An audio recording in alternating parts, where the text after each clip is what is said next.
मध्य प्रदेश के छतरपुर जिले की पर्यटन नगरी खजुराहो के दक्षिण मध्य क्षेत्र सांस्कृतिक केंद्र खजुराहो स्थित मुक्तकाशी मंच से रानी दुर्गावती पर CCRT छात्रवती धारकों और युवा कलाकारों द्वारा एक भारत श्रेष्ठ भारत विषय पर नृत्य संगीत प्रस्तुति का शिल्पग्राम खजुराहो में 13 नवंबर 2024 को प्रदर्शन किया गया। इस नाटक की संकल्पना और निर्देशन CCRT डॉक्टर विनोद नारायण इंदौरकर ने किया। इस विशेष आयोजन में मुख्य अतिथि के रूप में संस्कृति मंत्रालय में पदासीन अपर सचिव एवं वित्तीय सलाहकार सुश्री रंजना चोपड़ा IAS को आमंत्रित किया गया।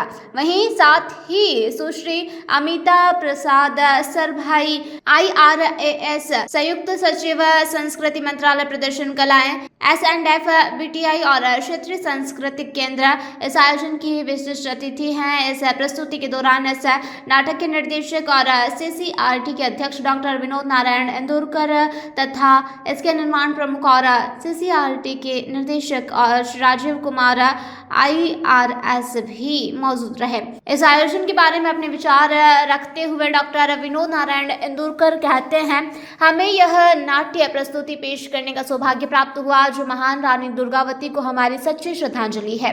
रंजना चोपड़ा ने इस आयोजन को देश के महानायकों नायिकाओं की विरासत को जीवंत बनाए रखने की एक सराहनीय पहल बताया। वहीं अमिता प्रसाद सरभाई ने इस आयोजन को भारत के सुनहरे इतिहास और शास्त्रीय नृत्य संगीत के संरक्षण संवर्धन और प्रोत्साहन की महत्वपूर्ण पहल बताया और भविष्य में भी ऐसे रोचक कार्यक्रमों के आयोजन के प्रति CCRT और संस्कृति मंत्रालय की प्रतिबद्धता दोहराई। आज के संगीतमय नाट्य प्रस्तुति को देखने के लिए बड़ी संख्या में देशी विदेशी पर्यटकों के अलावा स्थानीय व क्षेत्रीय जन बड़ी संख्या में उपस्थित रहे, जिन्होंने तालियां बजाकर इस सुंदर प्रस्तुति को सराहा। खजुराहो में आपने परफॉर्मेंस किया है, कैसा अनुभव रहा खजुराहो का और कैसा लगा आपको?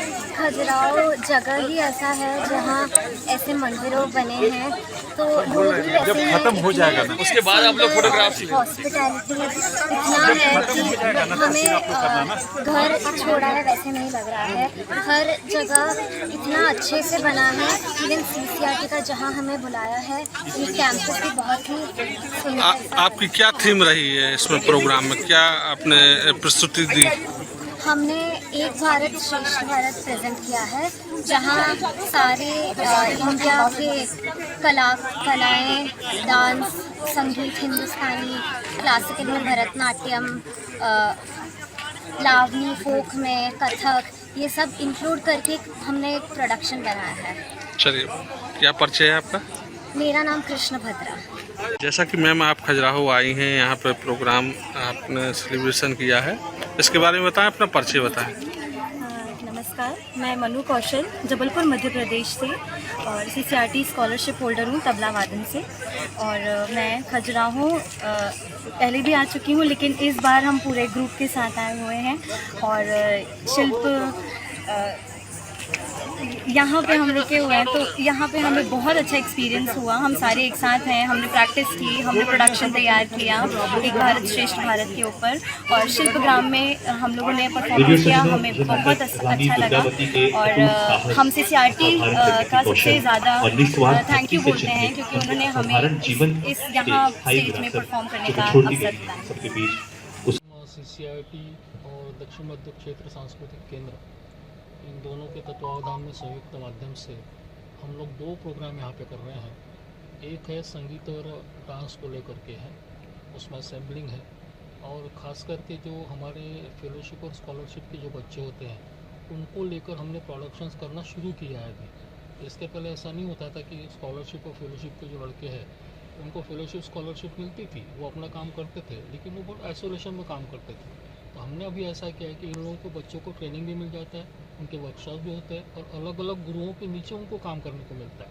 तो आज जो हम 2 प्रोग्राम कर रहे हैं उसमें एक डांस और म्यूज़िक का प्रोग्राम है, और दूसरा जो है वो कुशल वीरांगना रानी दुर्गावती के ऊपर महानाट्य हम लोग कर रहे हैं। ये महानाट्य की एक परंपरा खास करके हमारे महाराष्ट्र में आपको बहुत देखने को मिलेगी। इसमें ऐसा होता है कि पूरे कैरेक्टर्स होते हैं, स्टोरी होती है, ड्रामा वैसा का वैसे ही रहता है, उसकी स्क्रिप्ट लिखी जाती है, लेकिन उसमें इनैक्टमेंट होता है, जो रिकॉर्डेड वॉइस होता है उस पर एक्टर इनैक्टमेंट करता है। तो चूँकि ये रिकॉर्डेड प्ले होता है, शो होता है, तो इसकी एक्टिंग की टेक्निक भी थोड़ी सी अलग होती है क्योंकि आपको लिप सिंक करना पड़ता है इसमें। तो इसमें धीरे धीरे लोग अभी ट्रेंड होते जा रहे हैं। तो हमारा महाराष्ट्र में ऐसे लोकनाट्य की बड़ी अच्छी परंपरा है। मैंने खुद ने क्रांति चक्र नाम का बहुत बड़ा महानाट्य किया था। कहानी मोगली की ये भी मैंने मध्य प्रदेश में किया था। कहानी महानदी की, इस प्रकार से मैंने कम से कम 10-12 महानाट्य कर चुका हूँ। महानाट्य का एक ऐसा होता है कि रिकॉर्डेड होने के कारण वो दर्शकों तक बहुत 10,000 भी यदि प्रेक्षक रहते हैं, दर्शक रहते हैं, उनको भी वो सुनाई देता है। तो अच्छे से मतलब जो सुनने वाली जो बात होती है, क्योंकि प्रोसीडिंग थिएटर का नाटक नहीं है। प्रोसीडिंग थिएटर में हमारे यहाँ 150, 200, 400 लोग रहेंगे, उसके अंदर करना पड़ता है। उसमें हम लोग ज़्यादा माइक रखते हैं। रिकॉर्डेड होने के कारण इसकी पूरी टेक्निक अलग है। फिर इसका लाइटिंग भी बड़ा अलग ढंग से होता है।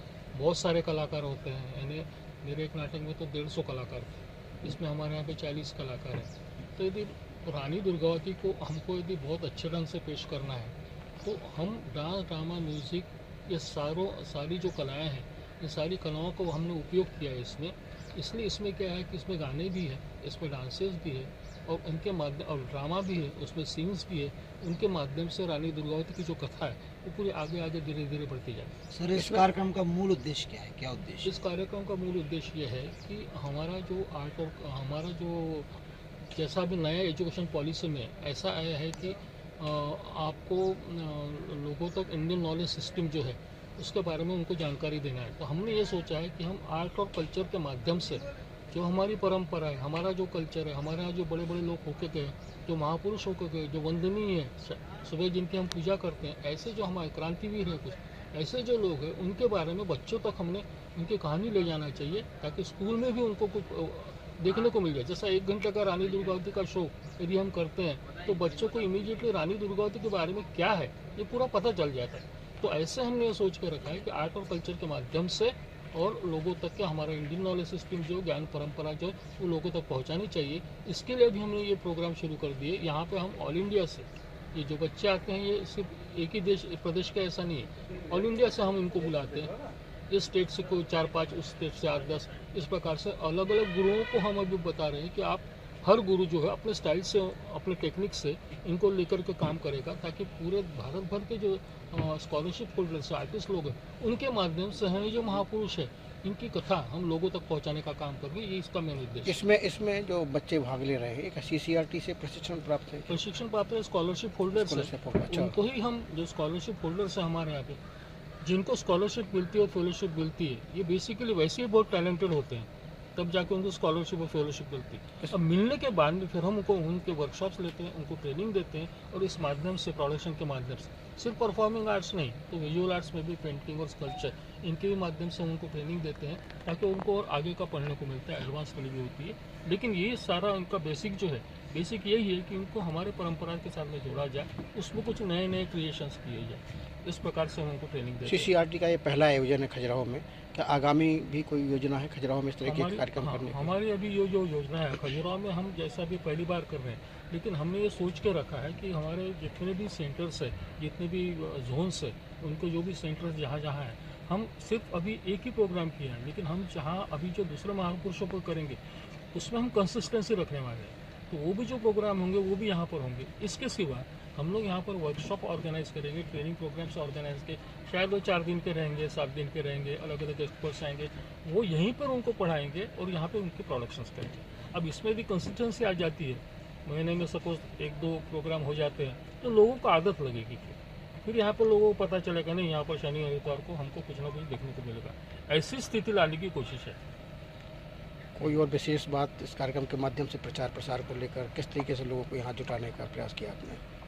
अब यहाँ पर जैसा साउथ सेंट्रल कल्चरल सेंटर का ये है सेंटर, तो यहाँ पर उनका एक इंचार्ज भी रहा, जैसा प्रजापति यहाँ पर इंचार्ज है, तो उनको हमने एक दिया था कि आप चूँकि यहाँ पे बहुत सालों से काम कर रहे हैं, तो आपके जो एरिया है ये पूरी तरह से मालूम है।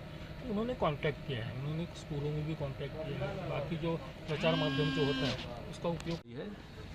कलाग्राम, जो कला गुरुकुल और कलाग्राम के जो कॉन्सेप्ट है, वो भी हमारे माननीय अध्यक्ष महोदय डॉक्टर विनोद नारायण इंदुरकर जी ने उसकी पूरी संकल्पना, उसका पूरा कॉन्सेप्ट तैयार किया है, जिसमें जितने भी हमारे जो भारतीय ज्ञान परंपरा है, इंडियन नॉलेज सिस्टम, इस तरीके से हम शिक्षा को कला के माध्यम से पढ़ाएं, बच्चों को बताएं। तो उस तरीके से CCRT के जो हेडक्वार्टर है, CCRT का जो न्यू दिल्ली मुख्यालय है, उसके परिसर में हम एक कलाग्राम की स्थापना करने जा रहे हैं, जो महर्षि दयानंद सरस्वती के उनके नाम पर आधारित है, उनकी संकल्पना थी उन पे आधारित है, और वो गुरु शिष्य परंपरा पे आधारित होगा, जिसमें अलग अलग जो जनजातीय समुदाय है उनके हट्स बनाए जाएंगे, वहाँ पे ही शिक्षकों को प्रशिक्षित किया जाएगा, ओपन एम्पी थिएटर होगा वहाँ पे, मतलब एक तरीके से state of the art facility जो है वहाँ तैयार करने जा रहे हैं। तो वो हम इन कॉन्टेक्स्ट टीचर्स को ट्रेनिंग दे पाएंगे, जहाँ पे हम टीचर्स को, जैसे अभी भी हम अलग अलग शिल्प कलाओं में, क्राफ्ट्स में, पपेट्री में, पॉटरी में ट्रेनिंग देते हैं, तो वो उसी कलाग्राम में हम उनको ट्रेनिंग देंगे। और वो जो ट्रेनिंग देने आएंगे वो भी जो शिल्पकार होते हैं, जो मास्टर क्राफ्ट पर्सन होते हैं, अभी भी वही लोग आते हैं, वही लोग उनको वहाँ ट्रेन करेंगे। Thank you. धन्यवाद। छतरपुर से भरत यादव की रिपोर्ट।